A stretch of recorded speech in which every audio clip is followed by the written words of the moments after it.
Hey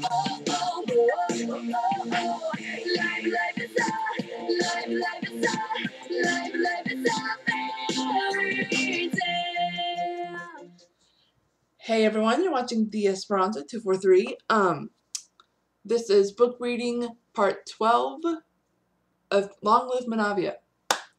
I just want to go over like a few things before I start reading because I just want to get basically the generals out there. My YouTube channel has changed just a tiny bit. On the lower right area is the featured channels list. There's just a whole bunch of people that are on there. Basically channels that I have subscribed to. I figured you guys would want to know what I'm subscribed to, just in case you want to check them out. Just a few examples. There's a Harry 101 UK. He does all the Portal stuff, Portal songs and stuff. Argo Fump, Michael Gray. He does the Nancy Drew walkthroughs. Sheamus, SSOHBKC. He does all kinds of game walkthroughs and playthroughs and stuff. You should check him out since I always talk about him. There's also Andy for UK or something like that. He's actually a friend of mine. If you could subscribe to him, that would be great. He has his own little band, or not little band, but he has his, as far as I can remember, he has his own band and he's trying to get his music out there. If you could help him, that would be great. Tell him I sent you. And there's even my boyfriend is on there too, Mr. AC450. If you could subscribe to him too, that would be great. He's pretty much new to the YouTube community. I welcomed him on here. I welcomed him through video earlier this year. So if you could subscribe to him, that would be great. It would give him a little more push to get him to put some videos up because he hasn't done that yet. Also, I have gone through my packets. I've noticed that I am almost halfway through the book of Long Live Menavia. And once I get halfway through, I'm going to start putting links in the description that go to other sites about me. I have a blog site, Tumblr, Twitter, even my own website where I share my books. Just remember though, these books have not been published, except for maybe the ones that I have put on YouTube, because that's another way of publishing. As far as I know, because it's what one of my favorite authors told me actually when I emailed him about The Wizard's Friends. One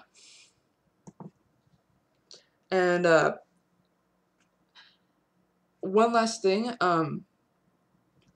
If you guys are wondering about the accent I've been using for Senor Baldwin, if you do not remember correctly, I had this told earlier in my book that he has a deep Italian accent. The only Italian accent I could find so far is Ezio, who is a character in one of the Assassin's Creed games. I believe it's Assassin's Creed Revelation. And so that's the most recent accent I've heard so far, so I decided to use his, which I don't know if my voice actually matches his, but it does in my head. So, anyways, that's about it. Let's get to the book. Figure out why 50 rubles are mentioned for a bet, and which basically means no recap. Before you leave, try finding Lucia. I would like it if you could help me with something. Senor Baldwin gave her a teasing look. She understood his meaning and nodded, off the search for his favorite servant. In the meantime, he and Bruno Pujadas discussed about Caprice. You are right, old friend, Bruno told him. In certain ways, she looks like Princess Mariona. I owe you 50 rubles. Senor Baldwin laughed. Keep your money. You said you would bet it. I did not. Therefore, there was no bet. He sighed. I am worried, though. Bruno, she is Princess Mariona's daughter. If she doesn't accept my offer tomorrow, something bad could happen to her. That is why I intend to follow her when she leaves. I cannot handle the thought of her being in the streets without her adopted mother. Postpone your offer, Cassius. I have been watching her ever since you told me about Caprice. Nothing has happened and nothing has changed. I think you are overreacting. Let's wait 5 more days. If something happens, whether she gets hurt or not, you can tell her your offer. As he finished the last of his sentence, Caprice was coming back after talking to the young lady. She noticed the seniors were engaged in conversation and stayed hidden from their sight. As far as the public knows, they don't know the rumor was true, that Princess Mariona was indeed pregnant during the riot. Caprice widened her eyes. She was surprised and then confused. Why do they want to discuss this while I'm gone? She thought to herself. Unless Senor Baldwin lured me away to discuss about it, something must be troubling him.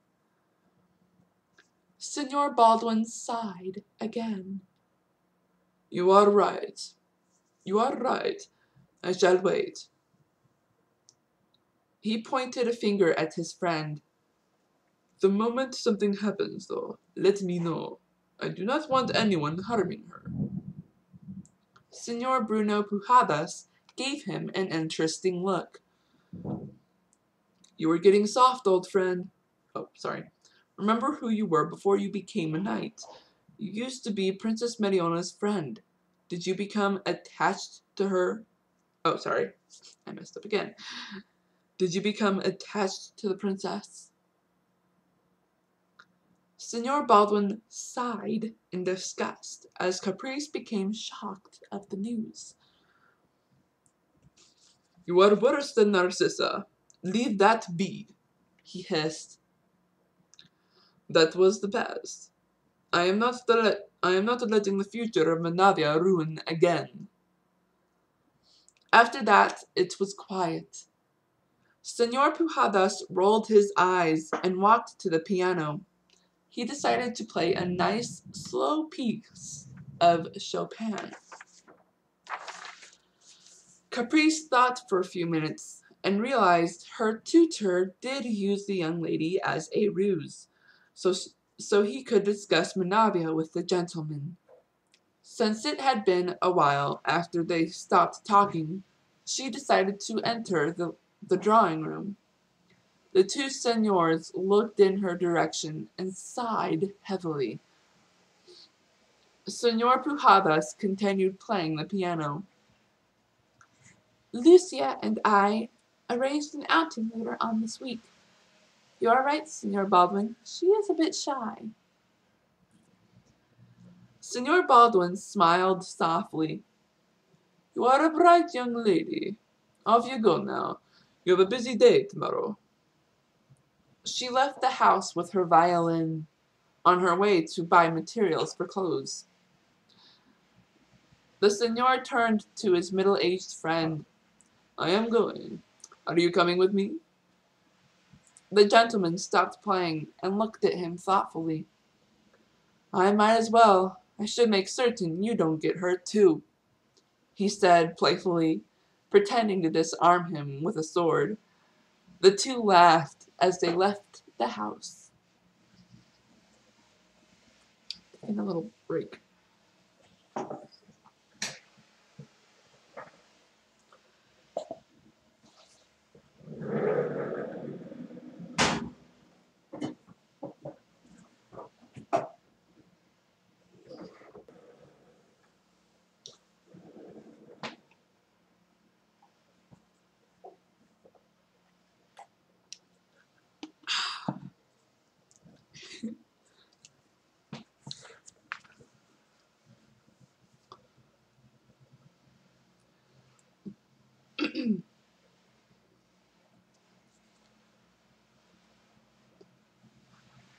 Ten minutes later, Caprice turned the chase.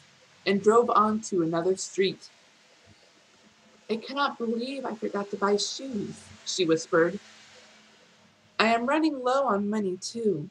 There has to be a job for me somewhere in this city." Not too far behind, Señors Baldwin and Pujadas were in a carriage. It was a bit conspicuous, but it was better than riding a horse. They didn't want her to know they were following her. She did see the carriage a couple of times and thought it was odd, but it did not cross her mind that someone was following her. Soon she arrived at another store. It was a clothing store. She went inside and was able to buy a good pair of dress shoes. Then she got into her chaise after putting the bag inside and went back to the hotel she was staying in. Signor Baldwin was happy nothing happened. No one whispered about her or pointed their finger at her. He called to his driver to take him home after Caprice went inside the hotel. He looked at his friend. "I am relieved nothing happened," he said. It was quiet for a while. "I believe it is getting late." His friend nodded. "I shall head home after we arrive at your house," Bruno Pujadas told him. "I know how you feel, Cassius. I shall tell my men to continue following her for a few more days."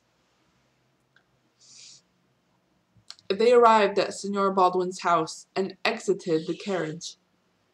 "Unless there is news of suspicions, I shall see you at my dinner party." After that, the Signor entered his house and went to bed. Signor Pujadas suddenly had a gut feeling that something was going on at Caprice's hotel. He rushed to get his horse and headed to the hotel. Meanwhile, Caprice was carrying bags inside the hotel. Since her room was on the second floor, she had to take the stairs. She was about to move her foot to the first step when someone pushed her shoulder. She turned to look around. There was an elderly woman close by, and she was staring at Caprice. The woman was tall. Her cloak covered her big dress. She looked beautiful, though her face showed she was past her prime. "Do I know you?" the woman whispered in French with an accent. Caprice stared at her dumbfounded. She shook her head slowly. "I was afraid of that." The woman shook her head. "I'm afraid I have been hallucinating for the past week." As Caprice walked up the stairs, the elderly woman bit her lower lip. "My past is haunting me," she whispered. At that moment, Signor Pujadas casually entered the hotel doors. He was drawing attention to himself, though. People recognized him. Plus, he was breathing heavily. He looked around and spotted one of his men. He continued looking around as he walked toward him. He stopped next to a plant, which was not too far from the front desk. One of his men walked up to the plant and stopped. As that happened, the elderly woman hid from sight, almost as if she was a ghost. "What's wrong, sir?" the man whispered. "Hopefully nothing. Did anything happen when she arrived?" he whispered back. The man nodded and told him of the situation. "What did the woman look like?" "She was wearing a big dress. Her dark cloak covered all of it. She had dark hair like the mist. It was hard to see her face," he whispered back. It was clear she wasn't staying at the hotel. She looked poor. She stuck out like a sore thumb." Senor Pujadas looked worried as he thought for a while. He contemplated of whether to tell his friend or not. Then he realized something. If I tell him, he shall ask why I went back. If I tell him it was a feeling, who knows what he will do? He thought to himself. I cannot keep the secret for long, though. If I don't tell him soon, he shall never forgive me.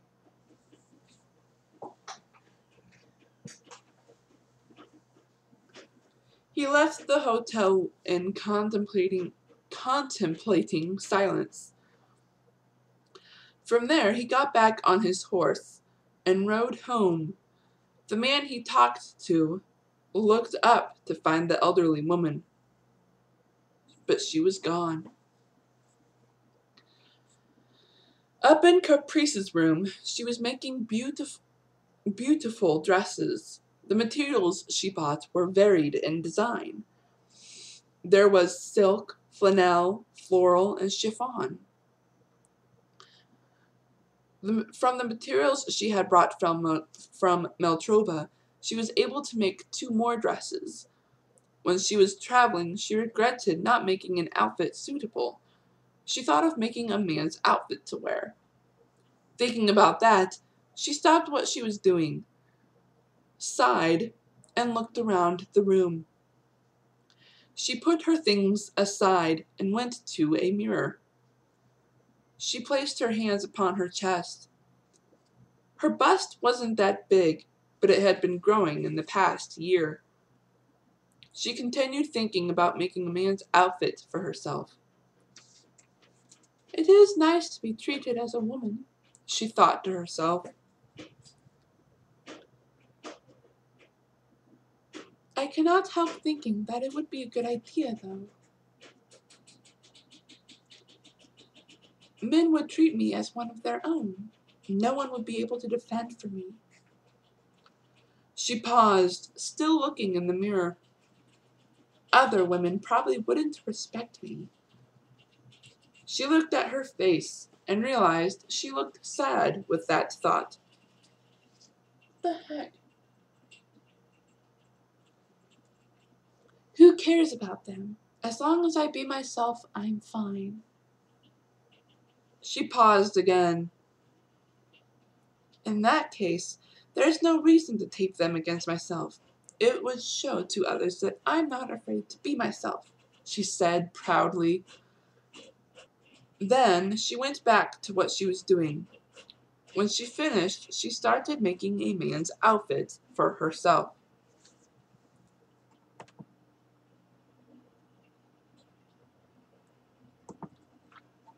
Ooh, this is just like the times I did Part of Your World. I was watching that the other day, and I realized how quick I was with reading. I was able to get three pages in 15 minutes back then, and now, what the heck?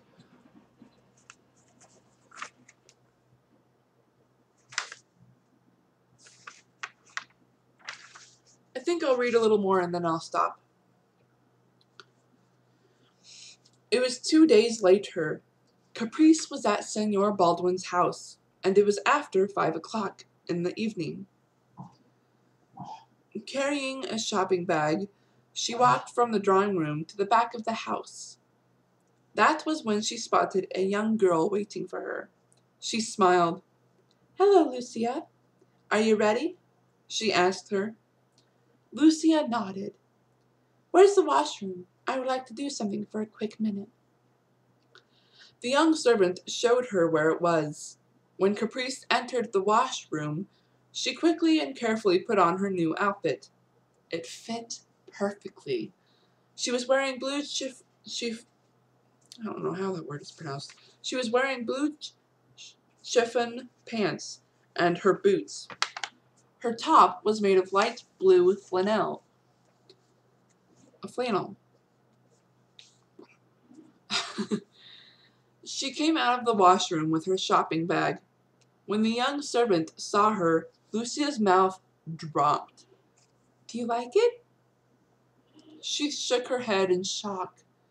You look American, she whispered. Is that a bad thing? Lucia stayed quiet. Besides, I would like to know what people think. I made this outfit, and I always wear what I make. Her friend gulped. I hope you know what you are doing. Caprice nodded. Oh, I almost forgot. Lucia, would you mind putting my locket in one of your pockets? In one of your pockets? I'm afraid the chain might break during our trip. I don't mind at all. She held out her hand as Caprice gave her the locket, and then she placed it in a pocket. The next second, they left the house and wandered off toward the market. And that's where I'll stop.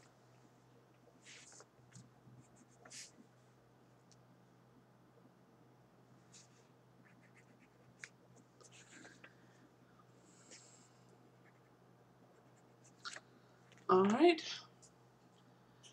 I believe that's it, everyone.